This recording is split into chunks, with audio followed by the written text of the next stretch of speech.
Sintesis senyawa hidrokarbon berkhasiat farmakologis dalam struktur tetrizolin melibatkan beberapa langkah kimia yang kompleks.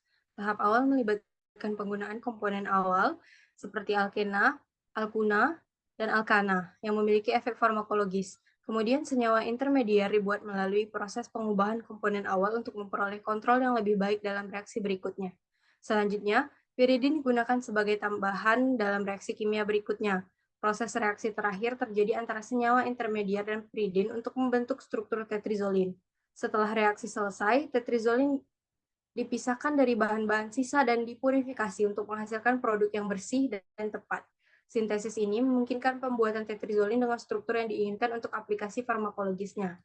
Kelarutan senyawa tetrizolin dengan struktur hidrokarbon dalam air mungkin bergantung pada struktur kimianya dan gugus fungsional yang ada. Umumnya, senyawa hidrokarbon seperti tetrizolin cenderung memiliki kelarutan yang rendah dalam air karena sifat hidrofobik dari rantai hidrokarbon.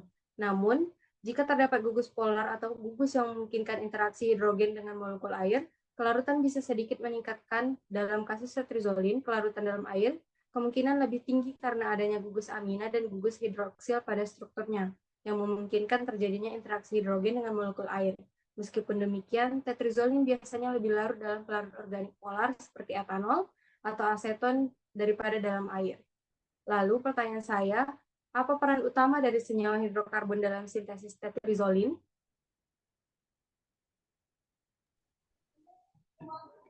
Senyawa hidrokarbon memiliki beberapa peran penting dalam sintesis tetrizolin.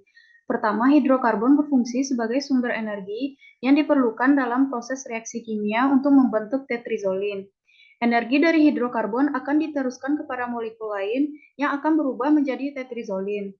Kedua, hidrokarbon dapat mempengaruhi reaktivitas dan sifat fisik dari campuran kimia dalam proses sintesis.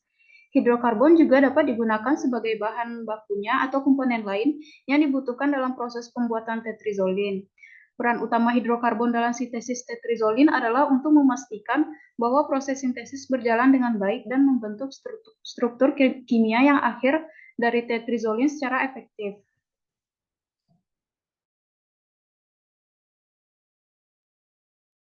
Lalu, apa yang menjadi alasan utama untuk mensintesis senyawa hidrokarbon seperti tetrizolin?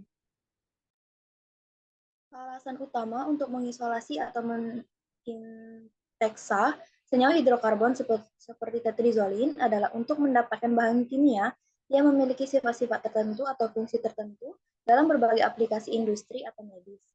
Dalam kasus tetrizolin, ia merupakan senyawa organik yang digunakan sebagai bahan bakar dalam baterai lithium-ion. Sintesis senyawa hidrokarbon seperti tetrizolin dilakukan dengan cara menghubungkan molekul kecil atau simple menjadi molekul yang lebih kompleks dan berfungsi tertentu. Proses sintesis ini dapat melibatkan reaksi kimia seperti reaksi halogenasi, hidrogenasi, oksidasi, kondensinasi, dan lain-lain. Dalam hal ini, tetrizolin dibuat dengan menghubungkan beberapa grup fungsional ke dalam struktur molekul yang akan membuat senyawa ini memiliki sifat sebagai bahan bakar yang efektif untuk baterai lithium-ion.